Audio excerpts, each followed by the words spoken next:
टापू पर बनी हुई थी। इस जेल के अंदर आज नए कैदियों को लाया जा रहा था, जिनमें से एक एडमंड भी था। वार्डन से मिलते ही एडमंड उसे कहता है कि सर मेरी मदद कीजिए, मैंने कुछ नहीं किया, मुझे यहाँ पर गलत इल्जाम में भेजा गया है। जिस पर वार्डन ने बड़े ही आराम से जवाब दिया कि मैं जानता हूँ, अगर तुमने कुछ किया होता तो तुम्हें देश के अंदर ही किसी जेल में फेंक दिया जाता। यहाँ इतनी दूर इस जेल में सिर्फ उन लोगों को लाया जाता है जिनके खिलाफ कोई साजिश की गई हो। इसके बाद वार्डन ने उसे बहुत मारा, फिर उसे जेल के एक कमरे में बंद कर दिया गया, जहाँ पर एक लकड़ी का दरवाजा और एक छोटी सी खिड़की मौजूद थी। ये दरवाजा साल में सिर्फ एक बार खुलता था, जब वार्डन बिना किसी बात के उन्हें पीटने के लिए अंदर आता था। समय बीतता रहा और कमरे में अकेले बंद रहकर एडमंड बहुत परेशान रहने लगा। उसने दीवार पर लिखा हुआ था कि भगवान मुझे न्याय दिलवाएंगे, लेकिन धीरे धीरे जब उसे उस जेल में 12 साल हो गए तो उसका भगवान से भी विश्वास उठता चला गया। उसे लगा कि मैं तो पूरी जिंदगी यहीं बंद रह जाऊंगा। लेकिन फिर एक दिन अचानक उसके कमरे की जमीन नीचे से उठने लगी। इस अनोखे हादसे ने एडमंड के होश उड़ा दिए।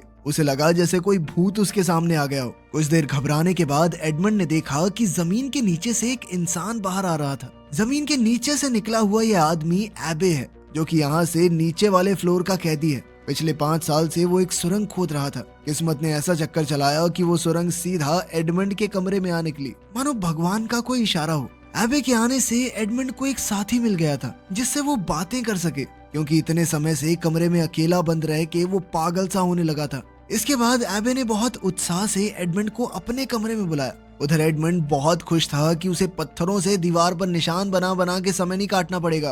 और जैसे ही एडमंड एबे के कमरे में घुसा तो वो वहाँ का नजारा देखकर हैरान रह गया। एबे का कमरा बाकी कैदियों की तरह नहीं था, एक ठीक ठाक से होटल की तरह कह सकते हैं। वहाँ उसके आराम के लिए कुर्सियां थी और शेल्फ पर पता नहीं कितनी किताबें पड़ी थी। एबे ने एडमंड से वादा किया कि अगर वो सुरंग की खुदाई में उसकी मदद करे तो बाकी बचे समय में एबे उसे पढ़ा सकता है। एडमंड के पास वैसे भी कुछ खास करने को था नहीं, तो उसने तुरंत ही हाँ कर दी। इसके बाद वो दोनों खुदाई का काम शुरू करने ही वाले थे कि तभी उन्हें गार्ड के कदमों की आवाज सुनाई दी। डर से कांपता हुआ एडमंड तुरंत अपने कमरे की तरफ भागा और फिर उसने जल्दी से कचरे वाली टोकरी तैयार कर दी, क्योंकि गार्ड उसके फ्लोर पे भी आने ही वाला था। इस जेल में कमरे का दरवाजा सिर्फ 2 बार ही खुलता है, एक बार कचरा लेने और एक बार शाम का खाना देने के लिए। इसके अलावा पूरे दिन में दोनों के पास बहुत वक्त होगा, जिसमें वो बिना पकड़े जाने की चिंता किए आराम से खुदाई कर सकते हैं सुरंग की।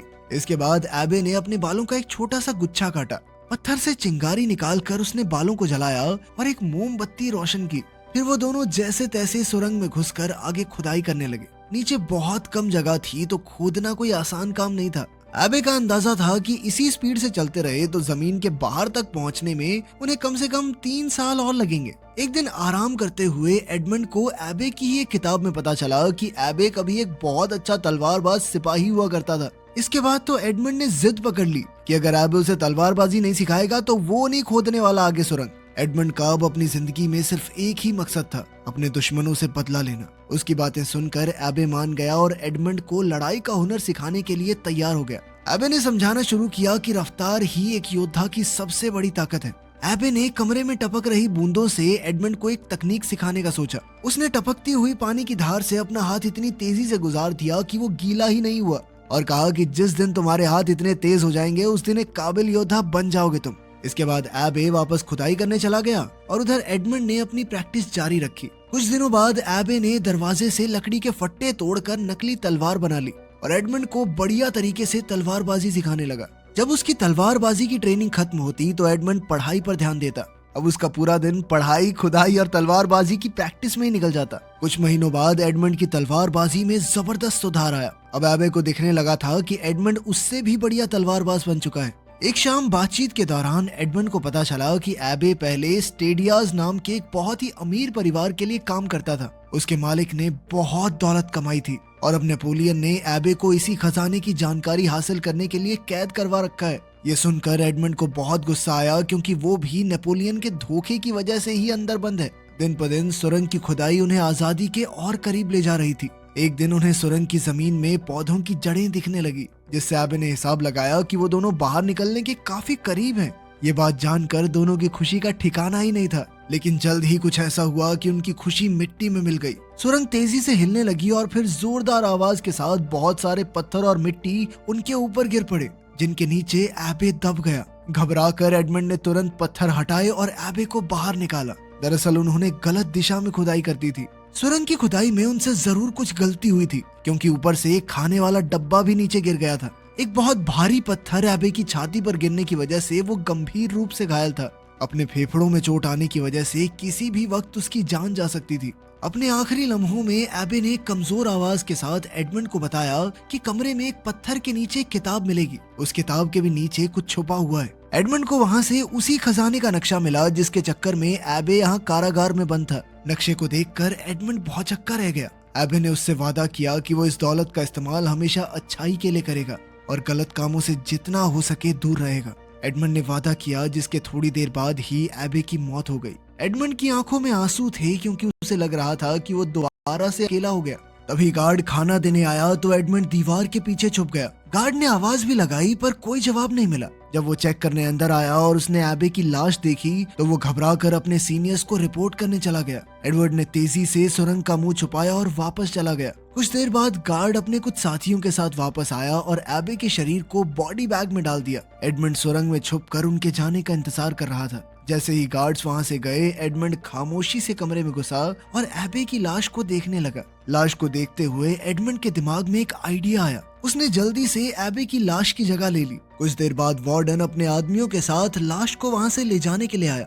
ये जेल एक सुनसान टापू पर थी, इसीलिए उन्होंने सोचा कि लाश को समुद्र में फेंक देना ही सही रहेगा। इस दौरान एक गार्ड खाना लेकर एडमंड के कमरे में गया, लेकिन जब बार बार दरवाजा खटखटाने के बावजूद भी किसी ने चूं तक नहीं की तो गार्ड को शक हुआ। वो दरवाजा खोलकर अंदर गया, लेकिन वहाँ उसे एडमंड नहीं बल्कि एबे की लाश मिली। जिसके बाद वो गार्ड चिल्लाता हुआ वार्डन को बुलाने के लिए गया। वार्डन जल्दी से ये काम निपटाना चाहता था और उस दिन तूफानी हवाएं चल रही थी। समुद्र की लहरें पत्थरों से टकरा रही थी, तो कुछ भी सुनना बहुत मुश्किल था। वार्डन गार्ड की बातों को सुनने की कोशिश कर रहा था, लेकिन इसी बीच एडमंड ने झटके से वार्डन की चाबियां चुरा ली। लेकिन इस झटके की वजह से वार्डन भी एडमंड के साथ सीधा समुद्र में जा गिरा। समुद्र में गिरते ही एडमंड ने चाबियों की मदद से जल्द खुद को बरी किया और जैसे ही वो तैरकर ऊपर आया तो उसने पीछे मुड़कर वार्डन को देखा। सालों का गुस्सा उसके अंदर भरा पड़ा था और उसने बेरहमी से वार्डन को पानी में डुबोकर मार डाला। इसके बाद वो बिना पीछे देखे समुद्र में दूर तक तैरता रहा।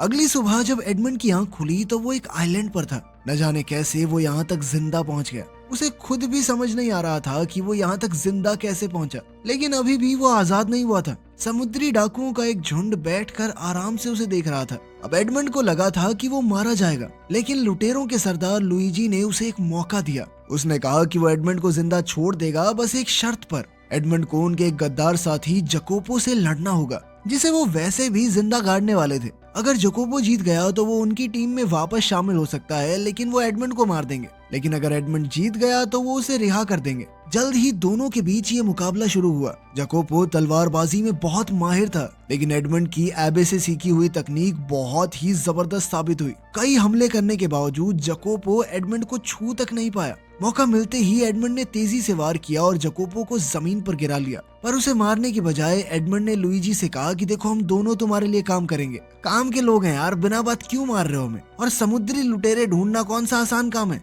एडमंड के हुनर और दया को देखकर लुइजी खुश हुआ और उसने दोनों की ही जान बख्श दी। जहाज पर बातचीत के दौरान एडमंड ने कैप्टन को अपनी पूरी कहानी सुनाई, जिसके बाद उसने एडमंड को आजाद कर दिया ताकि वो अपने बदले का मकसद पूरा कर सके। जकोपो भी एडमंड के साथ हो लिया। एडमंड ने उसकी जान बचाई थी तो उसने वादा किया कि मैं हमेशा तुम्हारा वफादार बन के रहूंगा। एडमंड ने जकोपो से एक नाव का बंदोबस्त करने को कहा, जब तक कि वो अपने कुछ पर्सनल काम निपटा ले। देर रात एडमंड चुपके से अपने पुराने मालिक के घर गया, लेकिन सब कुछ बदल चुका था। बूढ़े मालिक ने उसे पहचाना तक नहीं। उसे पता चला कि उसके जेल जाने के गम में डूबकर उसके पिता की भी मौत हो गई। इसी खबर से एडमंड को गहरा सदमा लगा और सबसे बड़ी चोट तो उसे तब लगी जब एडमंड ने जाना कि उसके पुराने दोस्त मोंटेगो ने ही उसे फंसाया था और फिर मोंटेगो ने उसी की मंगेतर मर्सिडीज से शादी भी कर ली। अगली सुबह एडमंड और जकोपो पूरी हिम्मत से नाव पर सवार होकर उस दिशा में निकल गए जहां नक्शे में खजाने का निशान बना हुआ था। उन्होंने उस टापू का चप्पा चप्पा छान मारा पर खजाना नहीं मिला। लेकिन फिर एडमंड को ख्याल आया कि शायद पानी के नीचे कुछ हो। उसने मैप में बताई हुई जगह के पास एक अंडरग्राउंड तालाब में डुबकी लगाई। वहां उसे कई सारी पुरानी संदूक मिली। जैसे ही उसने एक संदूक खोली तो चमचमाता हुआ सोना दिखाई दिया। जकोपो खुशी से झूम उठा और उसने जितना हो सके उतना सोना नाव में भर लिया। लेकिन पूरे खजाने को ले जाने के लिए तो उन्हें एक बड़े जहाज की जरूरत थी। लेकिन एडमंड के अंदर खुशी से ज्यादा अभी भी बदले की आग थी। उसने फैसला किया कि ये दौलत बस एक ही काम आएगी, उसके बदले का रास्ता बनाने के। सबसे पहले एडमंड ने एक बड़ा आलीशान घर खरीदा और अपने आप को फ्रांस के एक नए रईस के रूप में सबके सामने पेश किया। साथ ही उसने अपने आसपास के बाकी रईस लोगों को भी अपने शानदार घर में एक पार्टी के लिए बुलाया। जल्द ही उसकी दावतों और शहनशाही अंदाज ने सबके बीच उसे मशहूर कर दिया। रईस लोग अब एडमंड में दिलचस्पी लेने लगे, लेकिन असल में एडमंड ये सब अपने धोखेबाज दोस्त मोंटेगो का ध्यान खींचने के लिए कर रहा था, लेकिन वो तो बिना उससे बात किए निकल गया। एडमंड की पुरानी मंगेतर मर्सिडीज ने मोंटेगो से शादी तो कर ली थी, पर उसे कभी खुशियां नहीं मिल सकी। जुए, शराब और शबाब में सारा पैसा उड़ा देने के बाद अब मोंटेगो बैंक से लिया हुआ पैसा चुकाने की हालत में नहीं था। ऊपर से एडमंड ने कुछ ऐसी चालें चली कि मोंटेगो को कहीं और से भी पैसों का जुगाड़ करना मुश्किल हो जाए। जकोपो ने एडमंड को खबर दी कि मोंटेगो का एक बेटा भी है, एल्बर्ट, जिसके बाद एडमंड ने एक सुंदर औरत और अपने लुटेरे दोस्तों के साथ मिलकर एल्बर्ट की फर्जी किडनैपिंग करवाई, ताकि फिर एडमंड खुद मसीहा बनकर उसे बचा सके। प्लान काम कर गया और एल्बर्ट को यही लगा कि भाई इस बंदे ने तो मेरी जान बचा ली। उसका शुक्रिया अदा करते हुए एल्बर्ट ने एडमंड से गुजारिश की कि कुछ दिन बाद मेरा जन्मदिन है, आप उस पार्टी में जरूर आना। एडमंड ने कुछ नखरे दिखाए पर फिर आखिर में मान गया। उसी पार्टी में एल्बर्ट ने अपने पिता मोंटेगो को एडमंड से मिलवाया। वो दोनों 13 साल बाद एक दूसरे के आमने सामने थे। एडमंड का हुलिया अब इतना बदल गया था कि मोंटेगो ने उसे पहचाना नहीं, लेकिन मर्सिडीज ने जैसे ही एडमंड को देखा उसे एक अजीब सा एहसास हुआ, पर वो समझ नहीं पाई कि ये है कौन। लेकिन कुछ देर बाद जब एडमंड एक खास तरीके से अपने बालों को घुमा रहा था तो मर्सिडीज तुरंत पहचान गई, क्योंकि ये एडमंड की पुरानी आदत थी। एडमंड ये जानता था कि मोंटेगो को पैसों की सख्त जरूरत है और इसीलिए वो उसके आगे बढ़ा चढ़ाकर बोलने लगा कि भाई मुझे तो एक खास जगह से सोना मिल गया है बहुत सारा, और कल ही जहाज में 100 किलो सोना आएगा यहाँ पे मेरा, और विल्फोर्ड साहब सब कुछ आपको क्लियर करवाना पुलिस से। विल्फोर्ड एक करप्ट मैजिस्ट्रेट था जिसका इस इलाके की पुलिस पर पूरा काबू था। एडमंड की बातें सुनने के बाद विल्फोर्ड ने मोंटेगो के साथ मिलकर एक प्लान बनाया जिसमें वो एडमंड का खजाना यहाँ आने से पहले ही लूट लेंगे और फिर सारा सोना उनका। जिस पर मोंटेगो ने कहा कि एक आदमी है जो इस काम में उनकी मदद कर सकता है। दरअसल एडमंड को जेल भिजवाने में भी इन्हीं 3 लोगों का हाथ था और एडमंड ने अब जानबूझकर इन्हें इकट्ठा किया था। खैर, पार्टी खत्म होने के बाद मर्सिडीज चुपके से एडमंड की घोड़ा गाड़ी में जा बैठी। रोते हुए उसने बताया कि मोंटेगो ने उसे धोखा दिया, कहा कि एडमंड को फांसी हो गई। एडमंड को डर था कि यह सच उसके बदले के प्लान को बिगाड़ ना दे, इसीलिए उसने अभी के लिए मर्सिडीज को वापस जाने को कहा। इसके बाद हमने देखा कि एडमंड का सोने वाला जहाज लूट लिया गया। इसे अंजाम देने वाला मोंटेगो का ही आदमी था जिससे एडमंड को अपना बदला लेना था। वो आदमी सोच रहा था भाई आसानी से चोरी होगी, मजा आ गया, पर तभी गार्ड्स ने वहां आकर उसे पकड़ लिया। वो भागने लगा तो सामने से एडमंड आ गया। आदमी ने लड़ने की कोशिश की पर एडमंड ने रस्सी का फंदा उसके गले में डाल दिया। मारने से पहले एडमंड ने उसे अपनी असली पहचान बताई ताकि उसे याद तो आए कि वो किस गुनाह के लिए मरा है। अब अगला निशाना था मजिस्ट्रेट विल्फोर्ड। सालों पहले इसी मजिस्ट्रेट ने नेपोलियन की चिट्ठी के चक्कर में एडमंड को फंसाया था। मजिस्ट्रेट का बाप खुद नेपोलियन का सपोर्टर था, लेकिन पावर हासिल करने के चक्कर में मजिस्ट्रेट ने अपने ही पिता को मरवा दिया और इल्जाम एडमंड पर लगवा कर उसे जेल भिजवा दिया। लेकिन अब एडमंड ने बातों बातों में बड़ी चालाकी से मजिस्ट्रेट से ये पूरी बात बुलवा ली। विल्फोर्ड ने भी सब बोल दिया क्योंकि वैसे भी एडमंड ये सब साबित नहीं कर सकता। लेकिन कमरे में पुलिस पहले से मौजूद थी जिन्होंने विल्फोर्ड की पूरी बात सुन ली और उसे पकड़ कर ले गई। उधर कंगाल हो चुका मोंटेगो भागने की तैयारी कर रहा था, लेकिन मर्सिडीज ने उसके साथ चलने से साफ इनकार कर दिया। साथ ही उसने बताया कि एल्बर्ट उसका बेटा असल में एडमंड और मर्सिडीज का बेटा है। एडमंड के अरेस्ट के वक्त वो प्रेग्नेंट थी और इसी मजबूरी में उसने मोंटेगो से शादी कर ली। मोंटेगो गुस्से में चिल्लाया पर उसके पास कोई दूसरा रास्ता नहीं था। वो एक पुराने किले में गया जहां उन्होंने चोरी का सारा खजाना छुपाया था, लेकिन संदूकें खोलने पर उनके अंदर से सिर्फ रेत ही निकला। आखिरी संदूक में सिर्फ एक छोटा सा चेस पीस निकला जो कि एडमंड को मोंटेगो ने ही दिया था। उसी वक्त एडमंड वहां आया और मोंटेगो समझ चुका था कि वो कौन है। गुस्से से पगलाए मोंटेगो ने तलवार से एडमंड पर हमला किया, पर वो एडमंड का मुकाबला नहीं कर सकता था। एडमंड ने आसानी से उसकी तलवार गिराकर उसे दीवार से लगा दिया, लेकिन जैसे ही एडमंड आखिरी वार करने वाला था, एल्बर्ट ने बीच में आकर कहा कि मैं अपने पिता को ऐसे मरने नहीं दूंगा। इसी चीज का फायदा उठाकर मोंटेगो चुपके से बंदूक में गोली और बारूद भरने लगा। तभी मर्सिडीज भी वहां पहुंची और उसने एडमंड को रोक कर बताया कि एल्बर्ट उसी का बेटा है। ये सुनकर तो एडमंड होश खो बैठा। उधर मोंटेगो ने अपनी बंदूक से एडमंड पर निशाना लगाया, लेकिन जकोपो ने बिजली की तरह एक चाकू फेंका जिससे मोंटेगो का